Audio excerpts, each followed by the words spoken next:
Christmas Eve, a millionaire came home and found the 7-year-old daughter of his cleaner intently writing a letter to Santa Claus. Smiling discreetly, he thought it was just another childish wish for toys.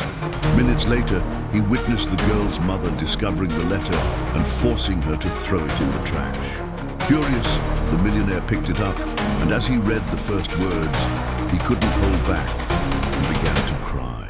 On the eve of Christmas, the Vance estate shimmered under an almost surreal splendor. Golden lights twined around every column and window, and the scent of fresh pine mixed with cinnamon and ginger permeated the heated air. However, for Arthur Vance, the man who had built a business empire from modest seed capital, transforming it into an enviable fortune through shrewd investments in stocks and real estate, the glow was merely a backdrop to his unshakable obsession with work. His net worth was vast, granting him a comfort few could dream of, but the cost was a profound disconnection from everything not related to his business. He had so much money, he even held some in Bitcoin, a technological curiosity that, to him, was just another way to accumulate wealth. Arthur, a man in his 40s with graying temples and eyes that rarely strayed from his tablet screen, moved through the polished corridors with the urgency of someone always on a deadline. His generosity was often a calculated gesture, like the substantial donation he'd made to the city's holiday charity drive. A significant amount, yes, but one he saw more as a social obligation than an act of true altruism. This same superficial generosity extended to his employees, offering generous bonuses without ever truly seeing the lives behind the uniforms.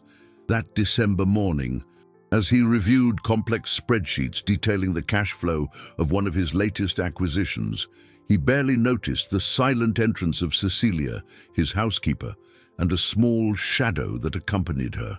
Cecilia, a middle-aged woman with hands calloused by life and a gaze that held the depth of many experiences, had asked for special permission to bring her daughter, Sophia, just 7 years old, to help with preparations for the Christmas party Arthur and his wife. Isabella, planned to host, Isabella, in fact, was the one truly dedicated to organizing the festivities, trying in vain to pull Arthur into the spirit of the celebration. Sophia was a girl with large, curious eyes that absorbed every detail of the massive mansion with a mix of fascination and shyness. She wore a simple but immaculate dress, carefully ironed by her mother. Her movements were almost imperceptible as she helped Cecilia polish the gleaming silverware in the dining room. Arthur, oblivious to the small presents, remained immersed in his numbers. The profits from his investment funds and the returns on his assets seemed to be the only things that truly captured his attention. Later, while heading to his study for a conference call about the stock market, Arthur glimpsed Sophia sitting on the floor of the enormous living room, illuminated by the soft light filtering through the garland-adorned windows. She was hunched over a crumpled piece of paper, her eyes fixed on the words she traced with a small, worn-down pencil. Arthur's heart, a muscle so accustomed to the coldness of business, felt a slight tremor. He smiled discreetly, a rare expression on his face, and moved away without a sound. A letter to Santa Claus, no doubt, he thought, remembering his own children, who, years ago, would fill pages with outlandish requests for expensive toys and the latest electronics. Thanks to the inheritance Arthur was already building for them. The sight of Sophia writing seemed like a distant echo of a simpler childhood, one he had almost forgotten amidst his multi-millionaire routine. However, the tranquility of that moment was abruptly shattered. Arthur was on the phone, discussing the next steps for one of his assets, when he heard Cecilia's voice, loud and charged with an emotion he had never witnessed. "Sophia, what are you doing? How many times have I told you not to waste time with nonsense, especially with Mr. Vance around? You know we don't have time for this." Cecilia's tone was a mix of anger and desperation, and Arthur flinched, feeling a pang of discomfort. He glanced into the living room, where Sophia stood, her face streaked with tears, the small piece of paper still in her hands. Cecilia, with a brusque movement, snatched the letter from the girl. "Throw this away now. We don't need illusions here, honey. We need to work." With a heavy heart, Sophia obeyed, her small hands trembling as the crumpled paper fell into the wicker trash can. Her shoulders shook with suppressed sobs, and she cast a look at the bin as if she were throwing away a piece of herself. Cecilia pulled her gently but firmly away from the room, and the two disappeared through the back door, leaving a heavy silence in the mansion. Arthur hung up the phone, the conversation about investments and dividends now irrelevant. Something in Sophia's eyes had struck him deeply, a fragility so palpable it contrasted violently with the opulence that surrounded him. An uncontrollable curiosity, something rare for a man interested only in numbers and assets, drew him to the trash can. With a sigh, he reached in and retrieved the crumpled paper. What could be written there to cause such a reaction in the mother and daughter? Surely, just another childish request for a doll or a silly little game. But as he unfolded the paper, his eyes scanned the words written in an unsteady, childish hand, and what he read left him paralyzed. In shock, there were no requests for toys, nor for candy, nor for anything that could be bought with the vast wealth of his net worth. There was something much, much deeper, something that tore through the bubble of privilege in which he lived, exposing a cruel and unimaginable reality. The billionaire, accustomed to dealing with major deals and astronomical figures, felt completely disarmed by those few lines. His world, once so secure and predictable, was about to be turned upside down by a simple letter to Santa Claus that should never have been read. Arthur Vance felt the air thin in his lungs, as if the luxury around him was suddenly suffocating him. The words, written with the innocence of a 7-year-old, burned in his eyes, a silent indictment of his own privileged existence. The childish handwriting trembled as it asked Santa Claus not for a toy, nor a new dress, but for a roof over their heads. "Dear Santa," the letter read, "Mommy and I need a new home. Our old one is falling apart, and the landlord said we have to leave soon because Mommy doesn't have enough money to pay.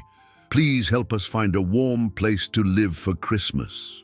The brutal reality of Sophia's request hit Arthur with the force of a punch to the gut.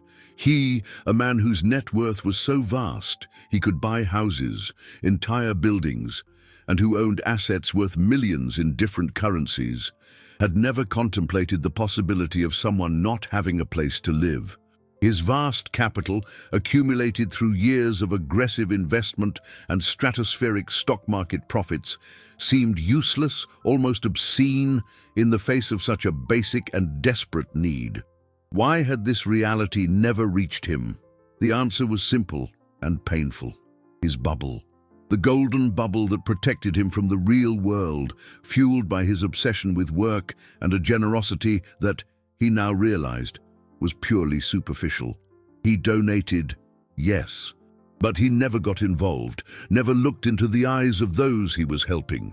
His money, his fortune, were tools for his comfort and the growth of his empire, not for understanding the suffering of others. As the Vance mansion continued to twinkle with Christmas lights, Arthur felt himself sinking into a disturbing darkness. Sophia's tears and Cecilia's veiled desperation took on a new and terrible meaning. He reread the letter, each word a sharp dart piercing his complacency. How could he have been so blind? The image of little Sophia, with her curious eyes and respectful silence, danced in his mind, now veiled with a sadness he hadn't noticed before. She wasn't just the housekeeper's daughter. She was a child haunted by the prospect of not having a home, a worry that should be foreign to any child, especially during a time of festivities and promise. Driven by a restlessness he had never felt before, Arthur began his discreet investigation. He couldn't approach Cecilia directly. He knew her pride would prevent her from revealing the truth. Using his smartphone, more accustomed to displaying stock charts and cryptocurrency prices, he researched the neighborhood where Cecilia had mentioned living. He discovered it was an area known for old, run-down tenement buildings and precarious housing. Without Cecilia's knowledge, he had one of his drivers pass by the indicated street, disguised, and observe. The report he received the next day confirmed his worst fears. Cecilia's address was a dilapidated building with broken windows and graffitied walls. The driver mentioned seeing a utility shut-off notice hanging on one of the meters and felt the biting cold seeping through the cracks in the walls, even during the day. The description made Arthur's lips tighten. The idea of Sophia sleeping in those conditions, with the winter cold intensifying, turned his stomach. He had invested so much in high-yield projects, accumulated so many assets, and yet one of his direct employees was living in such a desolate situation. The irony of his own wealth and Cecilia's poverty hit him hard. He had funds invested everywhere, gold stored in vaults, and a seemingly inexhaustible cash flow. But none of it could mitigate the pain of a child who couldn't even dream of an ordinary Christmas. Seeing Cecilia the next morning, cleaning the library windows, Arthur felt a mixture of shame and an urgent need to act. He had to talk to her, had to offer help. But how could he do it without wounding her dignity? He approached, tablet in one hand, his heart beating faster than in any multi-million-dollar business meeting. "Cecilia," he began, his voice slightly shaky. "Is everything all right with you and Sophia? I noticed she was a little upset yesterday." Cecilia turned, her eyes tired, but her gaze proud. She wrung the cloth in her hand, and Arthur noticed the tension in her shoulders. "Yes, Mr. Vance. Everything is fine. Just a childish thing. You know how it is. Please don't worry about a thing. I appreciate the concern, but everything is perfectly fine." Her response was firm, an impenetrable wall. Arthur felt a chill. She was denying it. She was denying everything, perhaps afraid the truth would cost her her job. His desire to help clashed directly with her pride and desperation, and he realized the journey to reach Sophia and Cecilia would be far more arduous than he had imagined. He had discovered the truth, but how would he overcome the barrier of mistrust and shame that stood between them? Cecilia's denial, though expected, left Arthur with a lump in his throat. He, who was accustomed to imposing his will in boardrooms and dictating terms in million-dollar contracts, found himself powerless before the quiet determination of a woman just trying to protect herself and her daughter. The facade of "everything is fine" was as fragile as the walls of the tenement where they lived, but Cecilia maintained it with a dignity that Arthur, in his world of wealth and ease, had never needed to display. The irony was cruel. His money, his vast fortune, his robust net worth, which usually opened every door, now seemed like an obstacle, a symbol of an insurmountable distance between him and Cecilia's reality. Arthur spent the next few days immersed in deep reflection, a rarity for a man so focused on business and the growth of his capital. The images of Sophia, first concentrating on her letter, then with tear-filled eyes as she threw it away, haunted him. He tried, several times, to formulate a new approach, to think of how he could offer help without it sounding like humiliating charity. His problem was that he had always dealt with money transactionally, investments in gold, stocks on the exchange, high-yield funds. It was all about return, profit, dividends. It had never been about the human element. He considered offering a substantial raise, but quickly dismissed the idea.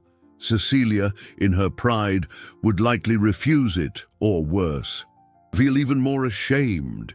He thought about depositing money anonymously into an account, but the logistics and the lack of an account in her name stopped him. The complexity of the situation wasn't financial, but emotional and social.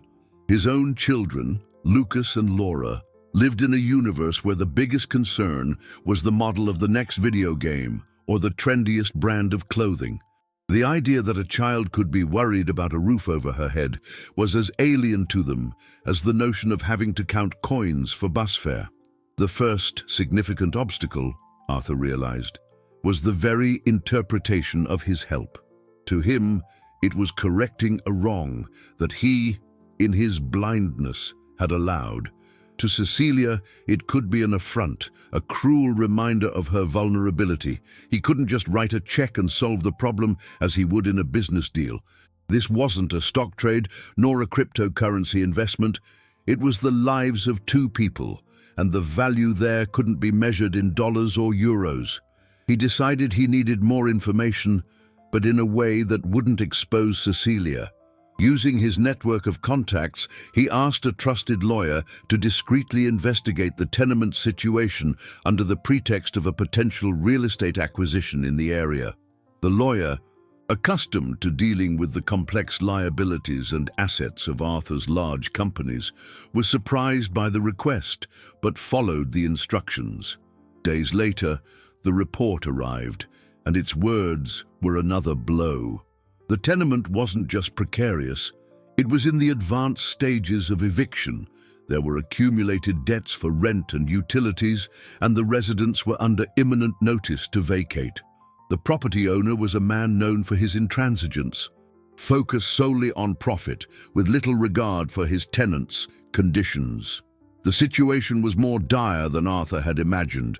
Legal threats hung over Cecilia and the other residents, and the deadline for vacating was tight, almost coinciding with Christmas. The lawyer, unaware of the details of Arthur's connection to the case, mentioned that the bureaucracy to reverse such an eviction was a labyrinth, especially without proper legal representation and without the capital to settle the debts.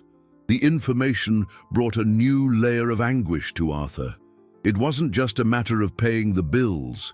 It was a legal battle, a race against time and against a system that seemed to favor those who already had wealth and make life harder for those struggling to survive. He felt small, despite his vast fortune. His power in the business world, his ability to manage funds and make profitable investments, seemed useless. How could he use his power, his resources, his influence to help a mother and her daughter without stripping them of their dignity? The weeks flew by, and Christmas approached, bringing with it not the expected joy, but a shadow of desperation that Arthur felt growing each day.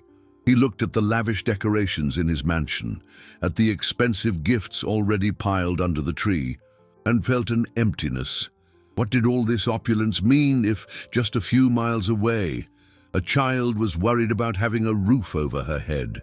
The image of Sophia, her words asking Santa for a house, was a mirror reflecting the fragility of his own understanding of the world. With each day that passed without him finding a solution, Arthur's anguish grew, and a terrible premonition began to form in his mind. Time was running out, and he feared that soon it might be too late for Sophia and Cecilia. Arthur's anguish became a constant companion. The financial spreadsheets, investment reports, and stock market quotes, once his only compass, now seemed pale and meaningless next to the image of little Sophia. With every phone call about his investment funds or the returns on his stocks, he saw the letter in the trash can, the childish words pleading for a home. His superficial generosity, once a source of pride, had turned into a heavy burden of guilt. He was a multi-millionaire with a vast net worth in dollars, euros, gold, and even cryptocurrency, and yet he couldn't find a way to help two people within his sphere of influence. The days of the first week dragged on, marked by Arthur's frantic search for a discreet and effective solution. He tried calling various real estate agents, looking for houses to rent in more modest neighborhoods, hoping Cecilia would accept the offer of a new home. But how to present the proposal without making her feel humiliated? How to explain it was a gift, not a handout? Every idea seemed like a dead end, and the image of the girl, with her look of helplessness, never left his mind. On Tuesday of the second week, Arthur noticed an absence. Sophia was not with Cecilia. The girl, who had previously moved like a silent shadow through the mansion, was now a glaring absence.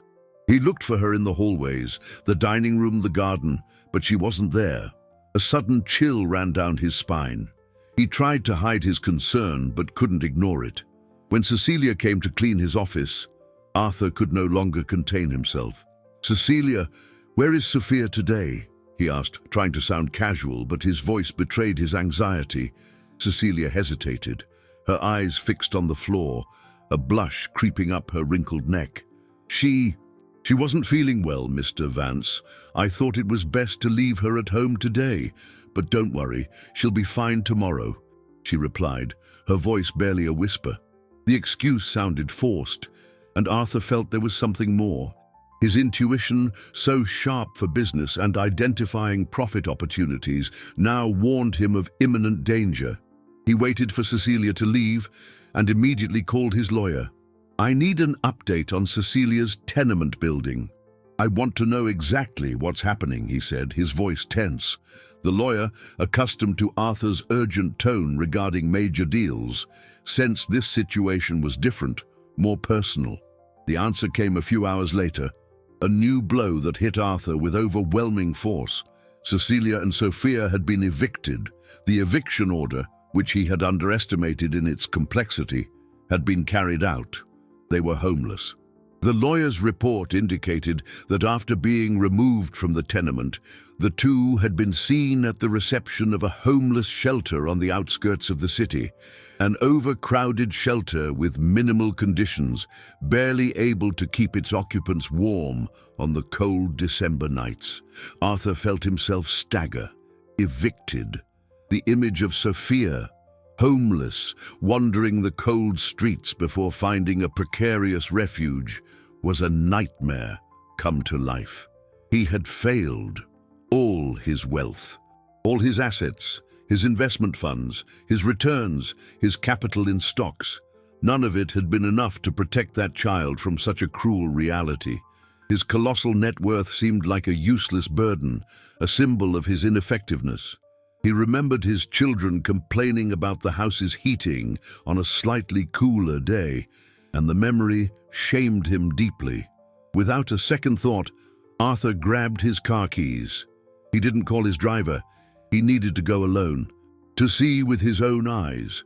Guided by the address the lawyer had provided, he drove to the city's periphery, leaving behind the glitter of his mansion and the festive lights that seemed to mock his powerlessness. The neighborhood was gray, the streets poorly lit, and the shelter, an old, worn-out building, looked like an island of despair amid the city's indifference. Upon entering the shelter, the smell of disinfectant, mixed with a stuffy odor of bodies and desperation, hit his nostrils. The place was packed. Children played in a corner, oblivious to the gravity of their situations, while adults with lost gazes huddled on makeshift cots. Arthur felt the brutal contrast with his own life, with the airy spaces of his home, with the silence of his offices. His eyes scanned the room, searching for Cecilia and Sophia. And then he saw them. Cecilia was sitting on a wooden bench, her face buried in her hands, her shoulders slumped under the weight of unspeakable pain. Beside her, Sophia lay curled up in a thin blanket, coughing weakly. Her face was pale and sweaty, and her eyes, once full of childish curiosity, were now glazed over, fixed on a distant point. Arthur approached, his heart pounding, a dark premonition taking hold of him. Cecilia lifted her head, and the shock on her face at seeing him there was undeniable. Before he could say anything, Arthur touched Sophia's forehead, and the feverish heat of the girl's skin startled him. He realized there was something much more serious, much more grave than the eviction. Sophia was sick, seriously sick, and guilt weighed on him like a mountain, threatening to crush him completely. The billionaire, accustomed to having control over everything, now faced a situation that his money alone might not be able to solve. Sophia's feverish face was a mirror of his own inadequacy, and he felt a cold despair. a sense of powerlessness he had never experienced in his business life. The burning fever of Sophia's skin under his palm was an electric shock to Arthur. The touch of that small, hot and fragile body completely disarmed his usually controlled demeanor. The world of business, compound interest, dividends, the millions of dollars in funds and stocks, it all evaporated in that instant. All that remained was the image of the little girl, pale and gasping for air, an innocent victim of circumstances that he, in his opulent bubble, had ignored. Guilt hit him with overwhelming force, a wave threatening to drown him in regret. Cecilia, seeing him there amidst that scene of desolation, tried to stand, her wounded dignity showing in her eyes. "Mr. Vance, what are you doing here?" Her voice was a murmur, a mix of surprise and shame. Arthur barely heard her. His eyes were fixed on Sophia. "She has a high fever, Cecilia. We need to get her to a doctor. Now," he said, his voice hoarse, the urgency undeniable. Without waiting for a response, Arthur acted. He knew every second counted. With the help of a shelter worker, he carefully lifted Sophia into his arms. The girl, light and frail, felt almost weightless. He felt the heat of her body against his, and a dry, hoarse cough racked Sophia's small chest, making him shudder. Cecilia, in shock, just followed him, her eyes fixed on her daughter. Arthur carried her to his car, a luxury model that seemed grotesquely out of place in that environment. He sped to the nearest private hospital, the same one where his own children received care. Throughout the journey, Cecilia held Sophia's hand, murmuring words of comfort, while Arthur, with a heavy heart, monitored the girl's every ragged breath. His world was collapsing. The money he accumulated so avidly had always given him a sense of control, but now, faced with the fragility of Sophia's life, he felt utterly powerless. At the hospital, the doctors acted quickly. After a series of tests, the diagnosis was clear and devastating: severe pneumonia, a result of prolonged exposure to the cold and precarious living conditions. The news crushed Arthur. The doctor's words echoed in his mind. Her condition could have been prevented if she'd had access to basic care and adequate housing. That sentence, delivered with clinical coldness, was a verdict for Arthur. He was responsible. His superficial generosity had allowed this. His disconnection from reality had cost far too much. While Sophia was admitted and began receiving treatment, Arthur made a series of calls. He mobilized his lawyers and his team of assistants. He didn't care about bureaucracy or costs. His vast net worth, his assets, his funds, his investments, everything would be at their disposal to save Sophia. He, who controlled fortunes in stocks and cryptocurrency, now wanted only one thing: the health of that child. The next morning, Arthur brought his own children, Lucas and Laura, to visit Sophia at the hospital. He wanted them to understand the reality that existed beyond the gates of their estate. Lucas, a teenager accustomed to the latest gaming consoles and designer clothes, entered the room with an air of bored curiosity. Laura, more sensitive, watched little Sophia in the bed with wide eyes. "This is Sophia, kids. She's Cecilia's daughter, our housekeeper," Arthur explained, his voice gentle. "She's sick because she didn't have a warm place to live, and her little house was falling apart." Lucas, a boy who had never had to worry about anything beyond his own comfort, was visibly shocked. "But, Dad, she didn't have a house. What do you mean?" he asked, his voice suddenly serious. Laura, at 10 years old, held Arthur's hand. "Dad, is that why she had a fever? Why didn't we help sooner?" His children's questions, so direct and innocent, struck Arthur to his core. They reflected the same blindness he had once possessed.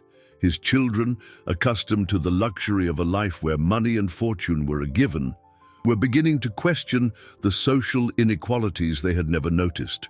The important subplot unfolding was the cracking of his own family's bubble of privilege. Sophia's illness was not just transforming Arthur, it was opening his children's eyes to a world they never knew existed. That day, sitting by Sophia's bedside, watching her small chest rise and fall with difficulty, Arthur made a silent promise. It wouldn't just be about the money he could spend, it would be about action, about the social responsibility his wealth entailed. He had a purpose, a goal that surpassed any profit or dividend the stock market could offer. He would save Sophia and somehow reverse the blindness that had prevented him from seeing the suffering around him. But what he didn't know was that the road to Sophia's recovery would be even more arduous, and that new and painful revelations were yet to come, testing the limits of his newfound compassion and his capital. The waiting room of the private hospital, with its polished marble and abstract art, had never felt so cold to Arthur. He and Cecilia waited anxiously for news about Sophia. The hours dragged on, each minute an eternity. The presence of Lucas and Laura, sitting in plush armchairs with worried expressions, was a constant reminder of the painful reality now confronting their family. They, accustomed to the comfort of their opulent lives, were now faced with the harsh reality of inequality, a lesson Arthur hadn't intentionally planned, but which was proving to be powerful. His children, who had access to a guaranteed inheritance and all the financial investments money could buy, were beginning to understand that not all the capital in the world could guarantee health or a safe home. The doctor, a man with a serious expression, finally appeared, bringing with him an air of apprehension. "Sophia is stable, but her condition is delicate," he began, and the hearts of Arthur and Cecilia sank. "The pneumonia is severe, and her lungs are quite compromised. Furthermore, tests have revealed significant chronic malnutrition, which has left her more vulnerable to illness. She is in a critical condition that could have been avoided if she had access to proper nutrition and a healthy environment for a longer period." Those words pierced Arthur like daggers. Not just the recent exposure to cold, but months, perhaps years of deprivation. The image of Sophia, always quiet and with a shy smile, now took on a new and painful meaning. Her energy, her small size for her age, her paleness, it all fit into a cruel puzzle. Cecilia, upon hearing the word malnutrition, collapsed into silent tears, her face hidden in her hands. The shame and pain were palpable, and Arthur felt an impulse to hug her but hesitated, aware of the invisible barrier that still existed between them. He had so much money, so much profit from his businesses, so much gold in storage, and he hadn't noticed the suffering so close to him. A new obstacle arose immediately. The doctor mentioned the need for a prolonged and complex treatment with specific medications and intensive nutritional support. He also warned that Sophia's lack of proper documentation, due to their unstable housing situation, could complicate access to some treatments or support programs. Arthur, accustomed to his wealth, assets, and property opening every door, felt frustrated by the bureaucracy that now stood in their way. His net worth in dollars, his cryptocurrency investments, his stocks on the exchange, they seemed ineffective against the rigidity of the system. Trying to be practical, Arthur turned to Cecilia. "Cecilia, please, let me cover all the expenses. Don't worry about anything. I'll take care of it all," he said, his voice firm, though his heart was in pieces. Cecilia raised her head, her eyes swollen from crying, but with a spark of pride that Arthur recognized. "No, Mr. Vance, I appreciate it. But I can't accept. This is my responsibility. I don't want you to feel obligated or to pity us," she replied, her voice choked but determined.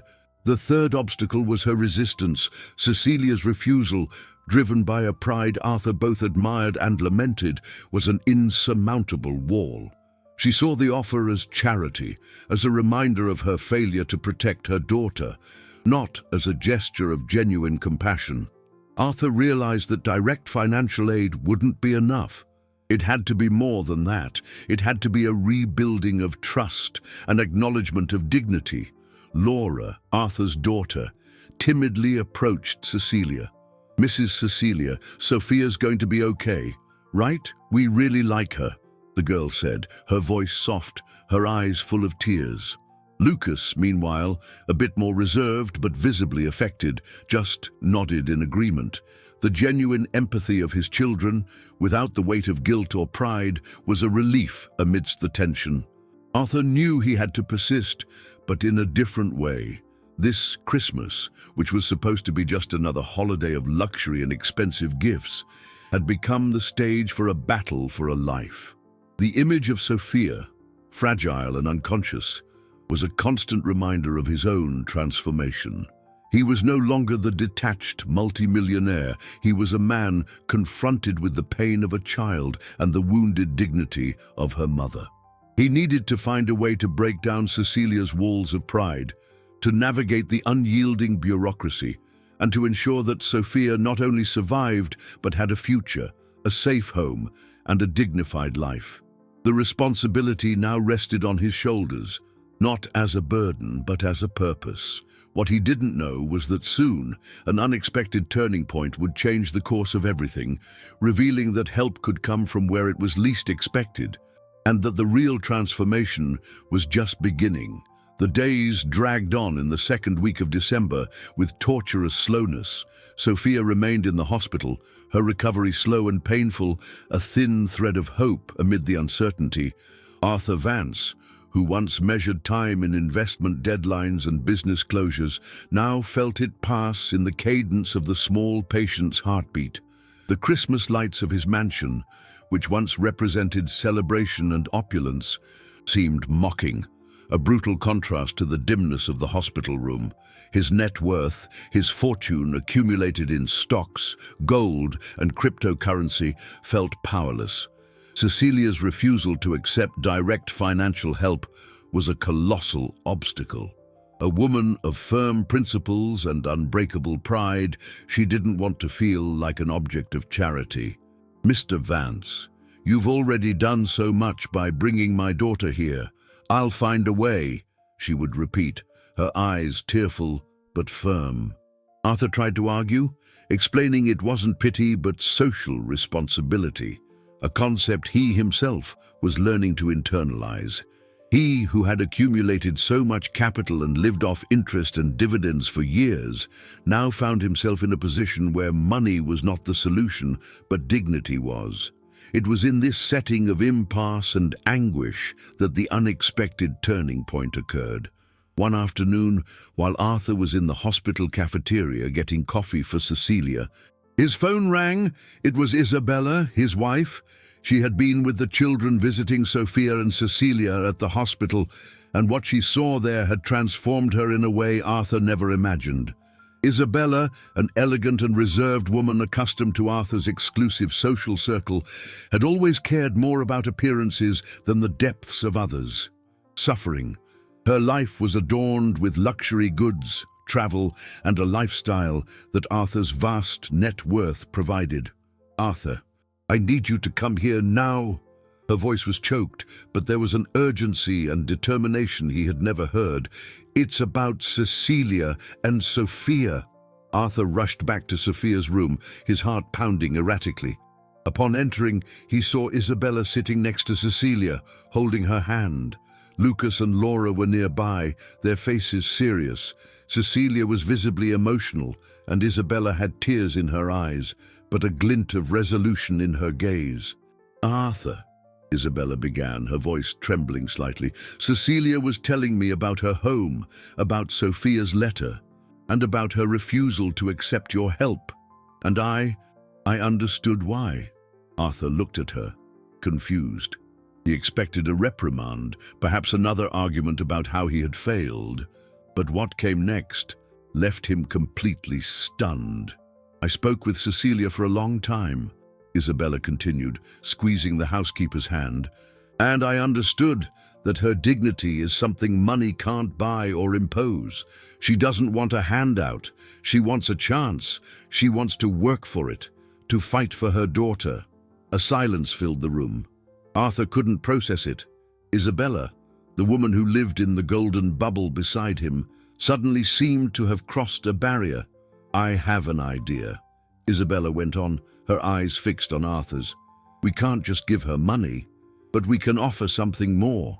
Something that won't make her feel humiliated, but will empower her. I've already looked at some properties, small houses in decent neighborhoods with good infrastructure." She took out her own phone and showed him some photos. "And I have a plan, a business plan, Arthur." Arthur blinked. Isabella talking about a business plan? She, who always let him handle all the finances, all the investments, all the profits from his businesses. "Cecilia is a hard-working and dedicated woman," Isabella continued, her voice gaining strength. "She's always wanted to have her own cleaning business with a team so she could have more time with Sophia and offer her a better future. She just never had the startup capital, the cash flow to begin, or the knowledge of how to do it. I want to invest in that, Arthur, not as charity, but as an investment in an entrepreneur. I'll be the angel investor, and she'll be the manager. The profit will be hers, and she can use what she earns to pay the rent on the new house until she can buy it. This would give her the independence she values so much, and the house would be purchased in the company's name, so it doesn't feel like a direct gift." Cecilia, next to Isabella, nodded, her eyes shining with new hope, but also with tears of gratitude she could no longer hold back. "It's the only way I would accept, Mr. Vance. To work for it," she managed to say, her voice choked. Arthur was in shock. His wife, the woman he thought he knew so well, had transformed. It was a brilliant plan, one that combined business pragmatism with human sensitivity, something he, with all his experience in the stock market and fund management, had failed to conceive. Isabella had seen dignity where he had only seen need, and she had found a solution that respected Cecilia's pride. The turning point wasn't just Isabella's proposal. It was the revelation of a depth and compassion in his wife he never suspected existed. It was proof that empathy can emerge in the most unexpected places, breaking through the barriers of privilege. Arthur looked at Isabella, and for the first time in years, he saw her in a new light, not just as his wife, but as a woman of strength and emotional intelligence he had underestimated. What this meant for the future of his own family, he didn't yet know, but one thing was certain: this Christmas would be the beginning of a transformation that would go far beyond Sophia's recovery. He felt that his own journey was just beginning, and that the challenges, both emotional and practical, were still to come. Isabella's proposal reverberated through the hospital corridors, a dissonant melody amidst the silence of Arthur's dilemmas. He, the tycoon accustomed to commanding teams and closing multi-million-dollar deals, now faced a business plan devised by his own wife, a woman whom, until then, he had seen as a decorative figure in his life of wealth and ostentation. The turnaround was as unexpected as it was impactful. Isabella, with her idea of an investment in Cecilia, not only offered a solution to the housekeeper's situation, but also exposed the superficiality of his own generosity. It was a plan that respected dignity, a concept he, in his relentless pursuit of profit and capital, had neglected. The following days were a period of unusual activity at the Vance estate. Isabella, with a determination Arthur had never witnessed, dove headfirst into the project. She consulted business lawyers and social workers, researched the cleaning services market, and even interviewed some of Cecilia's friends who had experience in the field. Arthur's vast net worth, which had once been a barrier, now became a facilitator, but in a completely new way. Isabella wasn't asking for money to donate. She was asking to invest, to create an opportunity. Arthur watched his wife with a mixture of admiration and a pang of shame. While he had struggled with the emotional complexities of offering help, Isabella had found a bridge. She, who once worried about the next piece of jewelry or the latest stock market trends, now spoke with passion about initial cash flow, marketing strategies for the new business, and profitability expectations. This was an Isabella he didn't know, a woman with a purpose that went beyond the luxuries of her life.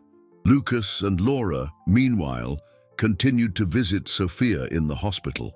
The girl's illness had ignited in them a flame of empathy that Arthur never imagined possible.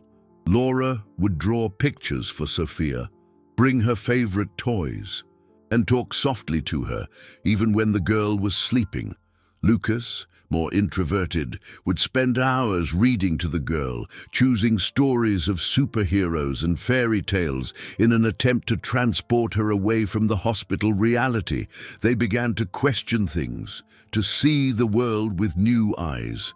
"Dad, why don't some kids have houses?" Laura asked one day, sitting on the Persian rug in the living room. Lucas, for the first time, agreed. "It's weird, right, Dad? We have so much stuff, so much money saved in gold and everything, and some people don't even have a place to live." The words of his children, which would have once been ignored in his quest for profit and investments, now hit him hard. They were a mirror of his former disconnection, and now they were also the catalyst for his transformation. The important subplot unfolding was the redefinition of his own family, the deconstruction of the bubble of privilege Arthur had created.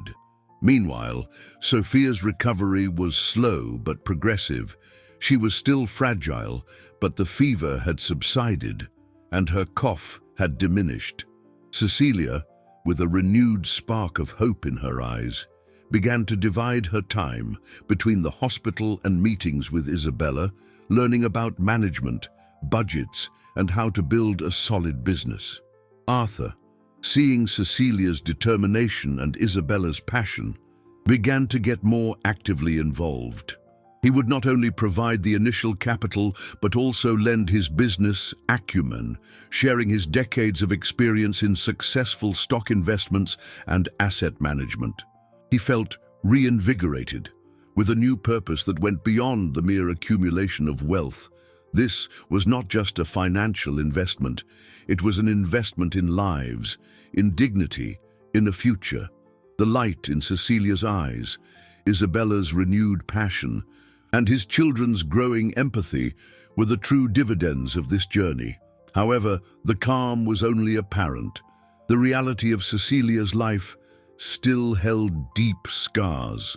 One day, while discussing the details of the business plan in a meeting room at the mansion, Cecilia hesitated. "Mr. Vance, Mrs. Vance, I need to confess something. I don't have all my documents. Some were lost in the eviction and others are expired. And Sophia's birth certificate, it's old and might need to be updated for all this."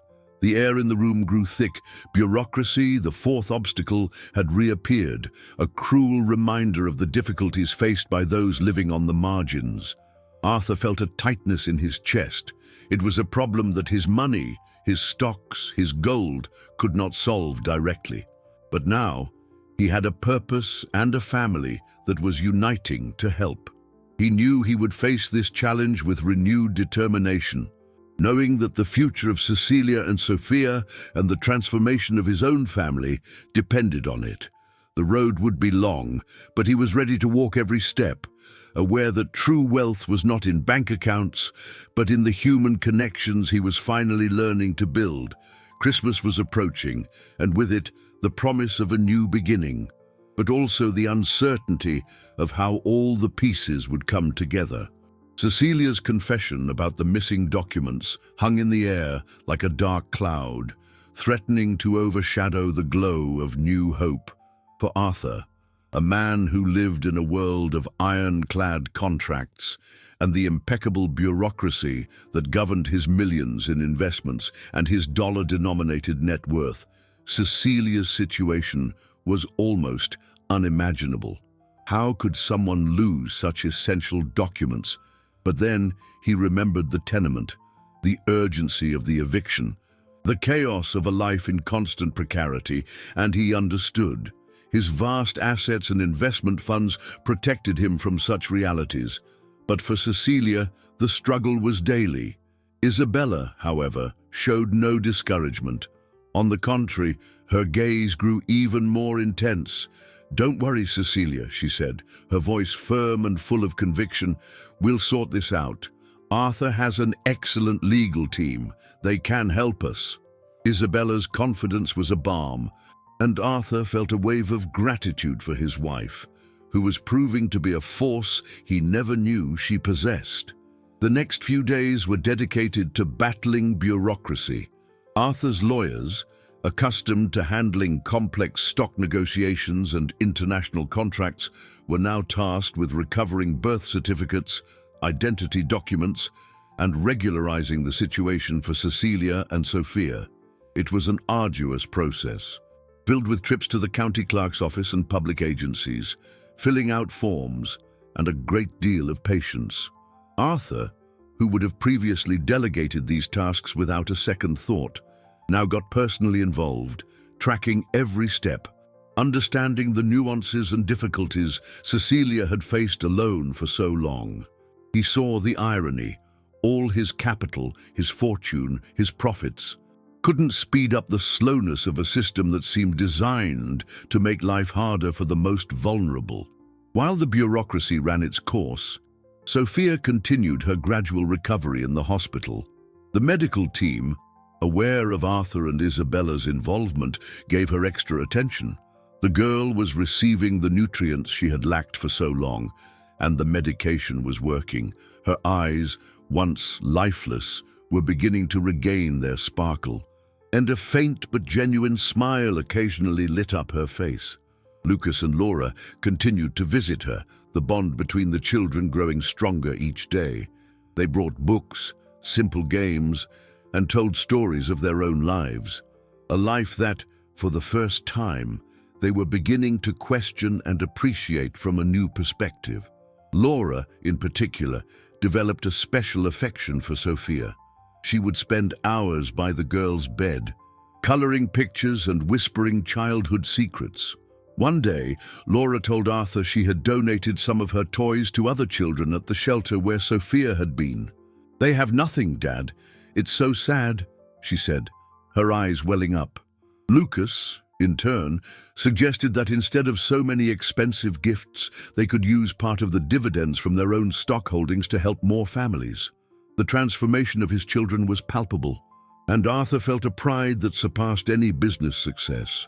The third week of December came to an end, and with it, the most awaited news. Cecilia's and Sophia's documents were in order. Arthur's legal team had managed to overcome all obstacles, and Sophia's updated birth certificate was tangible proof that a new chapter was beginning. That small piece of paper was more valuable to Arthur than any Bitcoin statement or fund performance report. With the paperwork in order, Isabella could finalize the details of the house purchase. It wasn't a mansion like theirs, but a cozy home in a quiet neighborhood, with a small yard where Sophia could play safely. The purchase was made in the name of the company to be managed by Cecilia, ensuring the dignity and independence she so cherished. Arthur saw the light in Cecilia's eyes when Isabella showed her photos of the house. It was a glimmer of hope, of a future that had seemed impossible just weeks before. But as if fate wanted to test the limits of his newfound humanity, a new and impactful major twist was about to be revealed. As Sophia recovered, one of the doctors asked to speak with Arthur and Cecilia privately. He held the results of more in-depth tests that had been done to understand the extent of Sophia's malnutrition. The doctor's expression was serious, and Arthur felt a chill. What else could there be? He had prepared himself for everything, or so he thought, but the truth the doctor revealed hit him with a force that left him breathless, a new blow that made him question everything he had done so far. Sophia's illness was more serious than it seemed, and the cause was even more devastating, a consequence of months of precarious living conditions. The fragility of life and the responsibility of his wealth had never been so clear. The cold doctor's office seemed to shrink around Arthur and Cecilia. The physician, with a grave expression, held Sophia's latest test results. The air was thick, heavy with a tension that Arthur, accustomed to handling high risks and swift decisions in the world of investments, felt weighing on him in a unique way. He had grown used to the idea of pneumonia and malnutrition, but the doctor's expression suggested something deeper, something beyond the initial explanations. His vast net worth, his assets, his capital accumulated in stocks and gold, all seemed irrelevant in the face of Sophia's fragile life. "Cecilia, Mr. Vance," the doctor began, his voice soft but firm. "The more detailed tests have revealed that Sophia's pneumonia, while severe, was a trigger for something more complex. The chronic malnutrition, combined with months of precarious living conditions, not only weakened her, but also caused significant damage to her immune system and bone development. She shows signs of severe osteopenia, a marked bone fragility, and her respiratory system has deeper lesions than we thought, making her more susceptible to future infections. It wasn't just the recent cold, it was a process of months, of a lifetime in subhuman conditions." The third and most impactful major twist struck Arthur like lightning. It wasn't just a matter of treating an acute illness. It was the realization of profound and prolonged damage, a physical scar from a life of deprivation.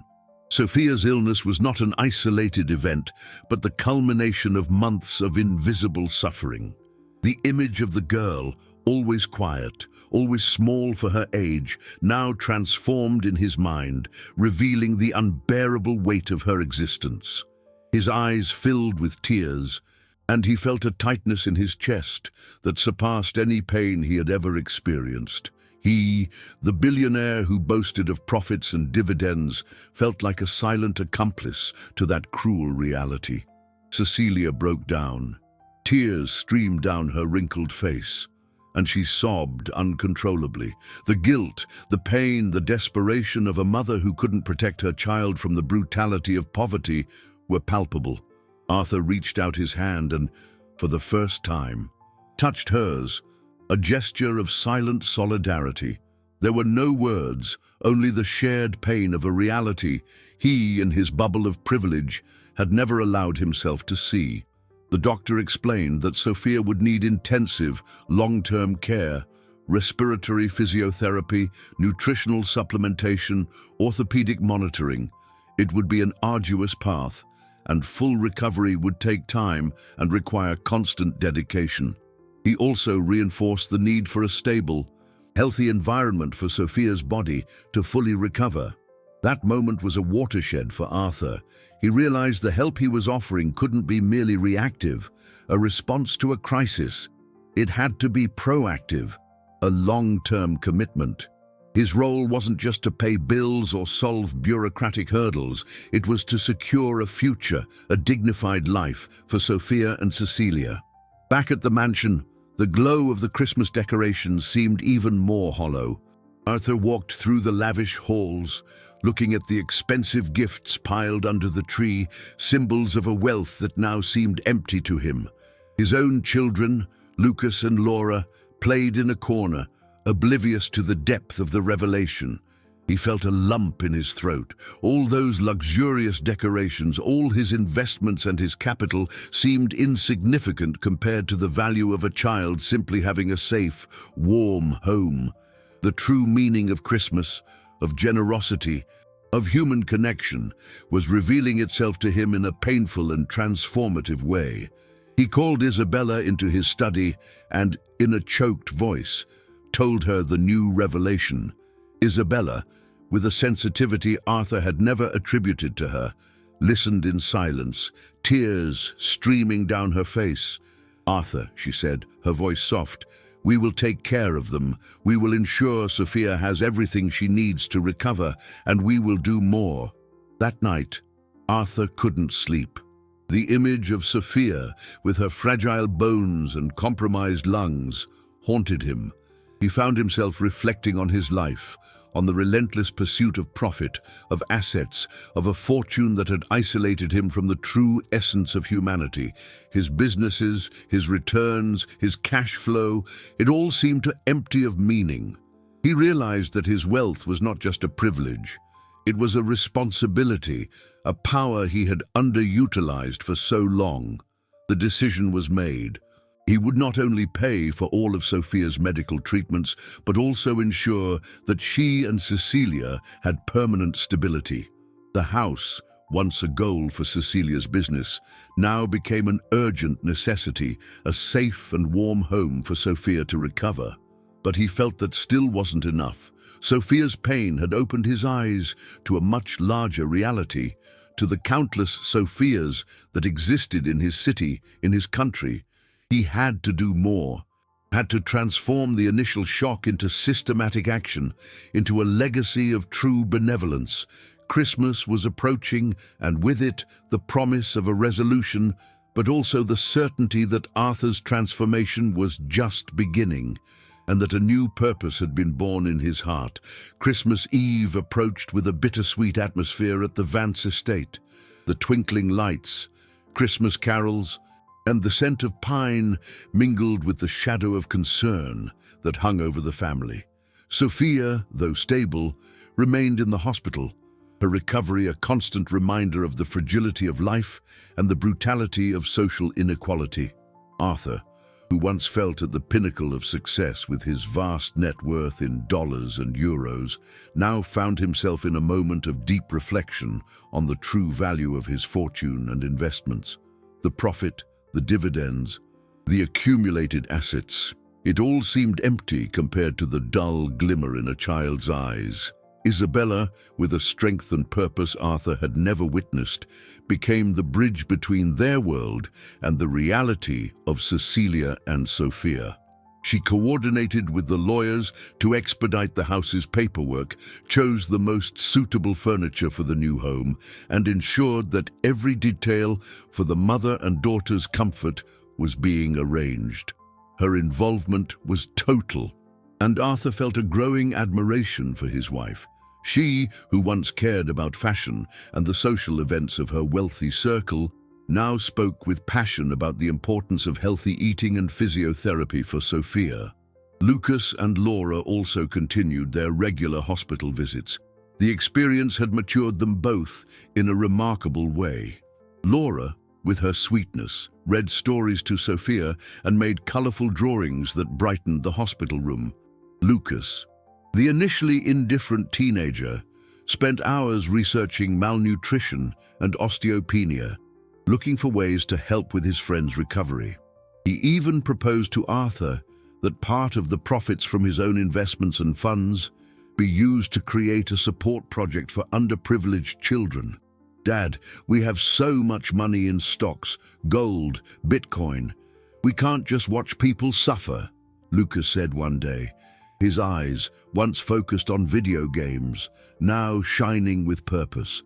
Those words from his own children were a powerful catalyst for Arthur. His family's transformation was deeper than he had imagined. They were dismantling the bubble of privilege he had built over the years, a bubble fueled by an obsession with work and a disconnection from reality. He realized that true wealth was not in his assets, but in the ability to use that wealth to make a difference in people's lives. Arthur visited Sophia every day, sitting by her bedside, talking softly, reading to her, and sometimes just watching her sleep. Each day, he saw small progress, a new sparkle in her eyes, a more spontaneous smile. The first victory, seeing Sophia recover, came at the cost of confronting his own social blindness. He had been a man who accumulated a fortune, but was blind to human suffering. Now, with every breath Sophia took, he felt a rebirth within himself. With Cecilia and Sophia's house finally purchased and furnished, Isabella arranged a small visit for Cecilia. The housekeeper, with teary eyes, walked through each room, touching the freshly painted walls, the new stove, the clean sheets on Sophia's bed. It was a home, a safe place, a refuge she and her daughter had never had.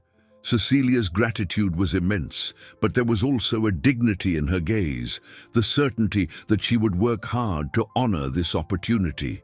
However, Arthur knew that Sophia's battle was not over. Physical recovery was only part of the process. Rebuilding her life, ensuring a future with health and opportunities, was a long-term commitment. And for Arthur, The transformation of his own perspective on wealth and social responsibility was far from complete. He sat in his office, the light from the Christmas tree filtering through the windows, and picked up Sophia's crumpled letter, the one he had rescued from the trash weeks ago. He reread the childish words asking for a home and felt a wave of emotion. That letter, so small and fragile, had been the catalyst for a seismic shift in his life and the lives of his family. What he would do next, how he would turn this epiphany into a lasting legacy, was still an open question. But one thing was certain: he would never go back to being the man he was before. Christmas, once just a date on his business calendar, was about to become the symbol of a new beginning, a new way of living, where the true value of wealth lay not in what one accumulated, but in what one shared, and where purpose surpassed profit. The moment of greatest tension and emotional resolution was approaching, and Arthur was ready to face it. Christmas Eve arrived, bringing with it not the usual festive joy to the Vance estate, but a palpable emotional tension, a silent climax that hung over everyone. Sophia, despite her progress, was still in the hospital, her presence there a constant reminder of the journey Arthur had begun. The luxurious house, once a sanctuary of privilege, now seemed a monument to his former social blindness. All the lavish decorations, the expensive gifts piled under the tree, the vast net worth in dollars and euros he had accumulated, felt empty compared to the value of a child simply having a safe, warm home. Arthur spent most of his time at the hospital, sitting by Sophia's bed. He read to her, told her stories, and sometimes just held her small hand. The girl, still pale but with a renewed sparkle in her eyes, could now smile more often. Her mother, Cecilia, divided her time between the hospital and preparing to move into the new house, which was now a reality. The flame of hope in her eyes was the greatest Christmas gift Arthur could receive. She, who once feared losing her job if she appeared needy, now looked at Arthur with gratitude and a mutual respect that transcended social barriers. On Christmas Eve morning, as the Vance estate prepared for the traditional family dinner, Arthur received a call from the hospital. The doctor's voice was grave. Sophia had had a small setback. Nothing serious enough to reverse her progress, but a scare, a reminder of her ongoing fragility and the deep damage caused by months of deprivation. Arthur's heart tightened. It was as if the universe was giving him one last lesson, one final test that the journey of overcoming was continuous and required constant vigilance. He rushed to the hospital, leaving behind his wife and children who were preparing for dinner. When he arrived, he found Cecilia in tears, sitting by Sophia's bed. The girl was asleep, but her breathing seemed a little heavier. Arthur sat beside Cecilia and, without hesitation, embraced her. It was not an embrace of pity, but of solidarity from a man who finally understood her pain and her struggle.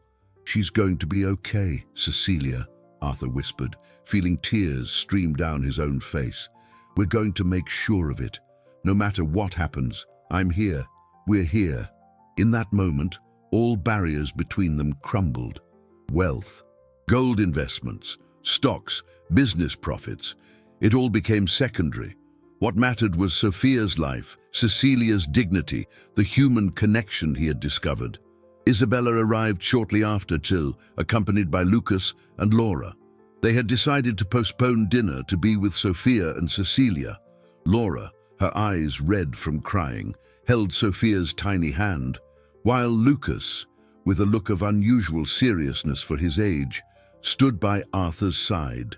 That small hospital room, with its smell of antiseptic and dim light, became the setting for the Vances' true Christmas dinner, a moment of unity and purpose that surpassed any previous celebration.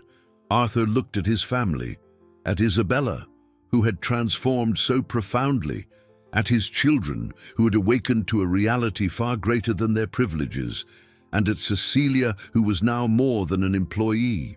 She was part of the family, a figure of strength and resilience. He felt a wave of gratitude and humility. Sophia's letter to Santa Claus, which he had rescued from the trash, had triggered a revolution in his own soul. In that instant, Arthur understood the true meaning of wealth. It wasn't about what one accumulated in banks or high-risk investments, but about what one built in terms of human connections, support, and opportunities. His fortune, his capital, his assets were no longer just for his own comfort and power. They were tools for a greater good, for justice, for overcoming, for the human connection he had so long neglected. As Sophia slept, Laura's small hand holding hers, Arthur made a silent promise. He would not only ensure Sophia's full recovery and Cecilia's stability, he would do more. He would transform the shock and pain he had experienced into action. This Christmas, which began with the sorrow of a desperate letter, was about to become the start of a legacy of altruism and true social responsibility. He felt that a new chapter, not just in Sophia's life, but in his own, was about to begin. A chapter where compassion and purpose would replace the old obsession with profit. The emotional tension was dissipating, making way for a resolution that promised to be transformative, and he was ready to embrace it. Christmas morning dawned over the city with a soft veil of snow. But in Sophia's hospital room, the atmosphere was one of a new beginning. The small setback from the night before had been overcome, and the girl, though still fragile, showed clear signs of improvement. Arthur, Isabella, Lucas, and Laura, exhausted but with lighter hearts, had spent the night there, beside Cecilia, in a display of unity that transcended all barriers. The simple room, with its scent of antiseptic, had become the epicenter of a profound transformation for the Vance family, where the true value of capital and fortune was being redefined. With Sophia's improvement, the doctors gave permission for her to be transferred to Cecilia's new house as soon as she was discharged, which would be in a few days. It was a small victory, but it meant a great deal. Arthur had already ensured that all medical treatments, physical therapy, and nutritional support would be ongoing and fully funded. It wasn't a matter of charity, but of an unwavering commitment. His vast net worth, once a source of ostentation, was now a tool for healing and restoring a life. The resolution of the main conflicts began with the house. Isabella, with the help of a team of designers, had transformed the property into a cozy home, with a special room for Sophia, filled with vibrant colors and toys carefully selected by Laura and Lucas. The house wasn't just a roof, it was a symbol of security, hope, and a new start for Cecilia and Sophia. Isabella's business plan for Cecilia also took shape. The cleaning company, named Bright Dawn Cleaning, was officially registered. Arthur, with his experience in business management and investments, helped draft a solid strategic plan, ensuring Cecilia had all the tools and support needed for success. He not only provided the startup capital, but also committed to being a mentor, offering his knowledge on cash flow, profitability, and personnel management. Cecilia, with a sparkle in her eyes and renewed determination, was ready to embrace this new phase of her life, not as a recipient of aid, but as an entrepreneur. Lucas and Laura, in turn, continued to surprise Arthur with their growing social awareness. They became regular volunteers at city shelters, bringing clothes, toys, and books to other vulnerable children. Lucas, with his analytical mind, began researching support programs for young entrepreneurs with the idea of creating a social investment fund, using part of the income from his own assets to help people like Cecilia start their own businesses. Laura, more practical, organized a food and clothing drive at school, getting her classmates involved in the cause. Arthur's transformation was the most notable. He was no longer the cold, work-obsessed man he had been before. His eyes once focused on spreadsheets and stock market reports, now saw the world with new depth. He divested from some of his less essential businesses, dedicating more time to his family and social projects. Superficial generosity was replaced by genuine altruism, and his connection to the reality of the less fortunate was now a driver for his actions. On a sunny day shortly after Christmas, Cecilia and Sophia were finally discharged from the hospital. Arthur, Isabella, Lucas, and Laura were there to greet them. The emotion was palpable. Upon arriving at the new house, Sophia ran to her room, exploring every corner with a quiet but visible joy.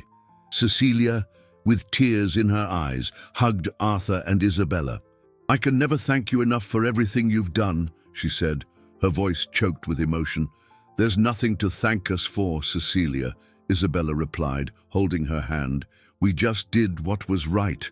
Arthur, with a warm smile, added, "This is just the first of many victories, Cecilia. Now it's your turn to shine, to build your own future, and we'll be here to support you." The story of the Vances and of Cecilia and Sophia was far from a fairy tale, but it was a testament to human resilience, the strength of connection, and the transformative power of empathy. The note to Santa Claus that spoke of survival had become the catalyst for a profound change in everyone's life. Arthur, once a disconnected millionaire, had found the real treasure, the ability to make a difference. The resolution of the emotional conflicts was completing, and each character was finding their own path to a satisfying and realistic outcome. What remained now was the future, a future that, for all of them, promised to be brighter and full of purpose. 4 weeks had passed since that fateful day when Arthur Vance rescued a crumpled letter from the trash, a letter that, written in a child's hand, revealed a desperate plea for a home. The Vance estate, once a haven of privilege and opulence, now radiated a new energy, a mix of genuine generosity and renewed purpose. The Christmas lights, which had witnessed Arthur's epiphany, stayed on longer that year, a symbol of the light that had ignited in the family's hearts. Sophia, now in her new home, was blossoming like a flower, finally receiving sun and water. Her health improved daily with the treatments and proper nutrition. The respiratory physiotherapy exercises and nutritional monitoring were routine, and she was already playing in the small yard with an energy that once seemed impossible. Her eyes, once haunted, shone with the innocent joy of a child who finally felt safe and loved. The contrast with her condition from weeks ago was a living testament to the power of compassion and support. Cecilia, for her part, was radiant. Bright Dawn Cleaning, her company, was thriving. With the startup capital provided by Isabella and Arthur's mentorship, she had assembled a small team and was already serving several clients, including some of Arthur and Isabella's contacts. She managed the business with a dedication and shrewdness that impressed everyone. The independence she so cherished was now a tangible reality, built with her own effort and the opportunity she was given. She looked at Arthur and Isabella no longer as her employers, but as friends and partners, a human connection worth more than any gold or Bitcoin. The transformation in the Vance family was equally profound. Arthur, the billionaire once obsessed with his investments and vast net worth, now dedicated a significant portion of his time to social causes. He had established an assistance program for employees in hardship, ensuring no one in his company would have to go through the same situation as Cecilia and Sophia. His second victory, transforming the initial shock into systematic action, was proof of his new purpose. He had also begun investing in affordable housing and education projects, using his fortune to build a better future for entire communities. His profit was no longer just about himself, but about the impact he could generate. Isabella, the driving force behind the solution, continued to be the soul of the family's social projects. She became actively involved in initiatives for female empowerment and support for single mothers, using her influence and resources to create opportunities for other women. Lucas and Laura, Arthur's children, had become young activists. Lucas, with his strategic mind, had launched a project to teach financial literacy to underprivileged youth, encouraging them to dream of a future of independence. Laura, with her empathy, continued to lead collection drives and visit shelters, sharing the lesson that the greatest gift is generosity. The inheritance Arthur was building for them now included not just material assets, but a legacy of social responsibility and compassion. On a sunny late afternoon, Sophia sat at the kitchen table in her new home, the afternoon sun streaming through the window. She took a piece of paper and a pencil, the same kind she had used to write her letter to Santa Claus. This time, her movements were steadier, and her face wore a radiant smile. She began to write, her childish handwriting now seeming so full of hope. "Dear Uncle Arthur and Aunt Isabella, thank you for everything. For giving me a warm house, for taking care of me and Mommy. I'm okay now, and Mommy is happy with her job. You are like Santa Claus, but better because you are real. I love you. With lots of love, Sophia." Upon receiving the letter, Arthur felt an emotion that surpassed any financial success he had ever achieved. That letter, which should have been about toys but spoke of survival, had become the catalyst for a profound change in the lives of everyone involved. The ending was complete and satisfying, with a hopeful tone and a positive message. The greatest gift doesn't come wrapped in colorful paper, but written in tears of hope by a child who dreamed only of the basics, a safe home where she could sleep in peace. The story ended, but the legacy of compassion and transformation of Arthur Vance and his family was just beginning. A testament that true wealth lies in the ability to touch and transform lives.